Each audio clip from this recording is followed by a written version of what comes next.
स्वामी जी, ये एपिसोड हम शिक्षा को समर्पित करते हैं। शिक्षा के लिए कहा गया है कि शिक्षा व्यक्ति को अच्छा इंसान बनाती है, सिविलाइज्ड मैन बनाती है। एक ऐसा इंसान जो किसी को कष्ट न दे और लोगों के काम आए, ऐसा बताया जाता है। Education is such that makes a man civilised and education is a journey for whole the life. शिक्षा पूरे जीवन भर चलती रहनी चाहिए।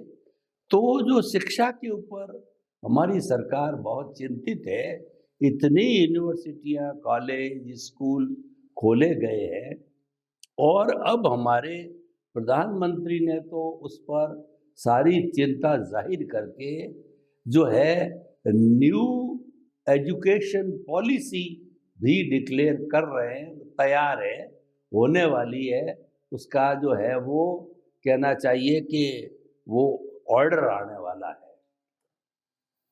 उसके अंदर हमारी गुरुकुल शिक्षा प्रणाली थी जो कि बहुत संतुलित थी, उससे एक अच्छा इंसान बनता था। तो ये आदेश मिले कि न्यू एजुकेशन सिस्टम को कि एजुकेशन प्रणाली के अंदर गुरुकुल प्रणाली के अंश जो अपने अपने विषय के आप जोड़ सकते हैं वो जोड़िए। वर्तमान की शिक्षा प्रणाली तो रहेगी, लेकिन अच्छे इंसान बनाने के सूत्र उसमें जोड़िए। तो स्वामी जी, मैं ये कहना चाहता हूँ कि सनातन सत्य अध्यात्म विज्ञान को मध्यगज नगर रखते हुए आप हमारे इन पॉलिसी मेकर्स को क्या कहना चाहेंगे कि आपका अध्यात्म विज्ञान भी उसके साथ जुड़े और वह भी हमारी शिक्षा जो है वह एक संतुलित शिक्षा प्रणाली बने सनातन सत्य को पाकर के। तो कृपया इसके बारे में अपना उपदेश वक्तव्य दीजिए। शिक्षा चीज ऐसी है जो संस्कार के साथ जुड़ी है। शिक्षा चीज ऐसी है जो जीवन जीने की पद्धति बताती है। शिक्षा चीज ऐसी है जो जीवन जरूरियात की चीजों को पूरा करने का वह ज्ञान देती है। और शिक्षा चीज ऐसी है जो जिम्मेदारी संभालने की भी क्षमता देती है। तो ये सब तो शिक्षा हमको देती है, मगर आजकल जो शिक्षा है वो सिर्फ कॉमर्शियल ज्ञान बन गया है, पैसा कमाने का साधन। ये शिक्षा पूर्ण नहीं है, अपूर्ण है। और आज मानस 5 इंद्रियों के विषय बन गया है। पैसे के माध्यम से पैसा कमाता है, बुद्धि लगाता है, पढ़ाई भी करता है और इसका उपयोग 5 इंद्रियों के विषय में चला जाता है। तो एक स्वस्थ जीवन होता है, वो स्वस्थ जीवन नहीं है। आज के इंसान पैसा तो कमाता है, 2-3 लाख रुपया महीने कमाता है, उनके विचार देखो तो आपको लगता है इसमें इंसानियत ही नहीं है। उनका जीवन देखो तो बिल्कुल विषयों के ऊपर आधीन है, खाना पीना जो भी कहो। तो ये जो हमारा जो एजुकेशन आंतरिक चारित्र को बढ़ावा नहीं देते हैं, ये करेक्ट नहीं है। तो शिक्षा ऐसी होनी चाहिए, संस्कार की वैल्यू, एक इंसान में इंसानियत की वैल्यू, कैरेक्टर की वैल्यू बढ़ाए और जीवन जीने की कला सिखाए। चाहे तो पैसा कमाने का भी आ गया, फैमिली लाइफ जीने का भी आ गया, वो कला सिखाए। आज इंसान को इंसान पसंद नहीं है अपने सुख के लिए, वो करेक्ट नहीं है। पैसा गिरा हुआ नहीं होना चाहिए, पैसे का इतना गर्व अभिमान नहीं होना चाहिए। हम इंसान हैं और अपने ही इंसान को हम छोड़ देने के लिए तैयार होते हैं, अपने आनंद के लिए, अपनी स्वतंत्रता के लिए, अपनी फ्रीडम के लिए। वो करेक्ट नहीं। तो इसीलिए मैं मानता हूं कि ये शिक्षा जो है उसमें मोस्ट मुख्य सब्जेक्ट जो है मानवता और value of the family life, ये बहुत सिखाना चाहिए, बहुत जरूरी, बहुत। और इंसान के अंदर जो अच्छे अच्छे संस्कार होने चाहिए, सत्य बोलना, चोरी नहीं करना, हिंसा नहीं करना, परिग्रह कम रखना, हो सके इतना ब्रह्मचर्य का पालन करना, तो ये सब बातें। और ज्यादातर चीजों में मोह रखने की जरूरत नहीं है। आज भारतवर्ष का जो लोग है, बच्चे युवा है, पैसे कमाते हैं, बुद्धिशाली भी है, उसमें कोई क्वेश्चन नहीं है, हार्ड वर्क करते हैं, वो भी क्वेश्चन नहीं है। क्वेश्चन है कि कैरेक्टर नहीं है। 5 व्यक्तियों को संभालना है तो नहीं संभाल सकते हैं, उनकी कैपेसिटी नहीं है।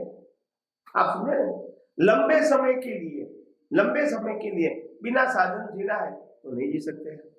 आज कहोगे कि आपको 2 व्हीलर नहीं मिलेगा, कल गवर्नमेंट कहेगी कि 6 महीने के लिए पेट्रोल नहीं मिलेगा, तो लोग ऐसा दिमाग में आएंगे कि हम करेंगे क्या, बाहर कैसे जाएंगे। तो ये जो हैंडीकैपनेस आया वो करेक्ट नहीं है। साधन का उपयोग करना और हैंडीकैप होना दोनों अलग चीजें हैं। तो इसीलिए जो स्वतंत्रता से जीना है, सेल्फ ओरिएंटेड जीना है, हम अपने स्वस्थता के कारण जितना, जो मैंने आगे भी कहा था, जितना डिपेंडेंट कम होंगे इतना आपको फ्रीडम फील होगी।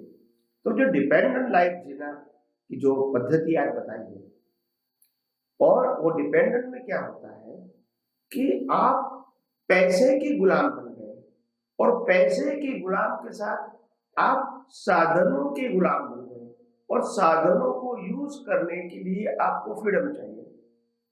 और इसीलिए आपकी जो फैमिली रिस्पॉन्सिबिलिटी है वो भी आप निभाते नहीं है, वो भी आपको कहते कि मेरी फ्रीडम बाधा होती है। तो इतना सारा गिरा हुआ हमारा जो कल्चर हो गया है वो करेक्ट नहीं है। तो एजुकेशन संपूर्ण गलत है ऐसा मेरा कहने का मतलब नहीं है, मगर एजुकेशन में बहुत सारी कमी है। इसमें अच्छा इंसान बनाना, जो फैमिली ओरिएंटेड है, जो संस्कार वाले हैं, जो कल्चर वाले हैं, जो महापुरुषों को समझना चाहते हैं, महापुरुषों को फॉलो करना चाहते हैं, और एक स्वस्थ इंसान की तरह मानवता के साथ जीवन जीना चाहते हैं, वो इंसान कहीं भी जाएंगे या कोई भी परिस्थिति में होगा तो वो सफल होगा ही। इसका मतलब ये नहीं कि संघर्ष नहीं आएगा, संघर्ष तो रामकृष्ण माली को भी आया था। प्रश्न संघर्ष का है ही नहीं, प्रश्न हर परिस्थिति में स्वस्थता से जीने का जो एक दृष्टि मिल जाती है, जो एक ज्ञान मिल जाता है, जो एक सोच मिल जाती है, तो हर परिस्थिति में वो एडजस्ट होके आगे बढ़ सकता है। ऐसा नहीं कि अभी ऐसा होगा तो मेरा क्या होगा।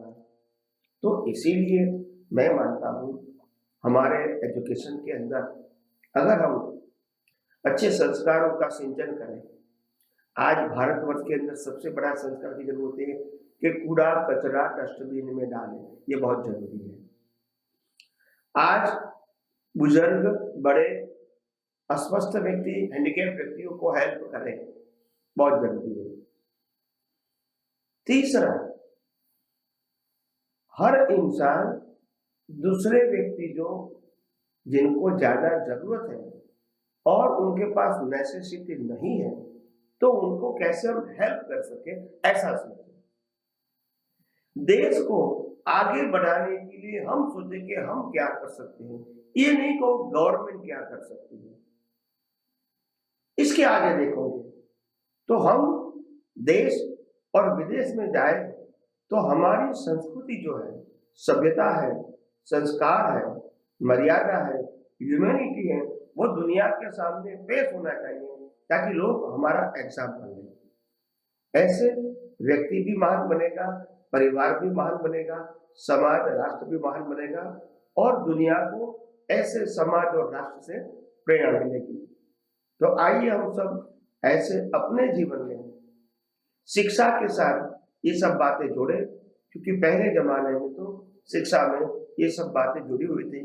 स्वास्थ्य, हर काम खुद को करना, ये पहले सिखाया जाता था।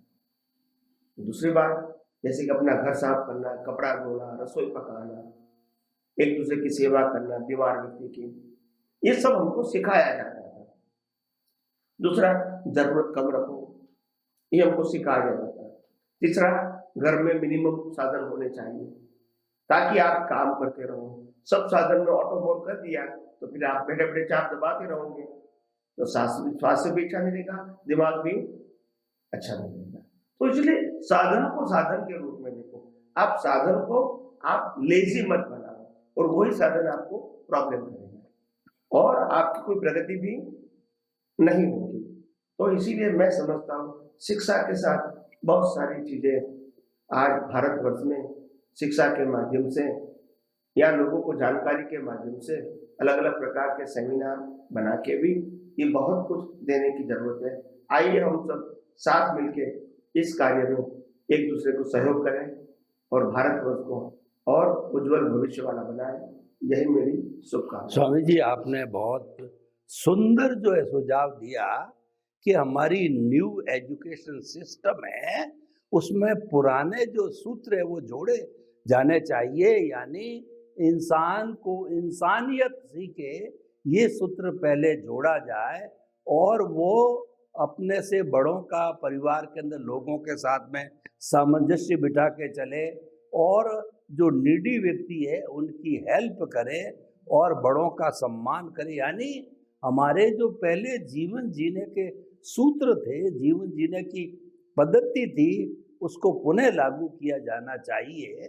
तो ऐसे पुराने विषय जब नई शिक्षा प्रणाली के साथ जुड़ेगा तो एक सामंजस्य बैठेगा। तो सामंजस्य बैठने से व्यक्ति जो वर्तमान विज्ञान है उसकी ऊंचाइयां भी प्राप्त करेगा, लेकिन अपना करेक्टर भी ऊंचा बनाएगा। करेक्टर के लिए क्या गया है कि if wealth is lost nothing is lost, if health is lost something is lost and the character is lost everything is lost. तो हमारी शिक्षा प्रणाली करेक्टर आधारित होनी चाहिए। यही हमारी सरकार भी चाहती है, यही शिक्षा का उद्देश्य है।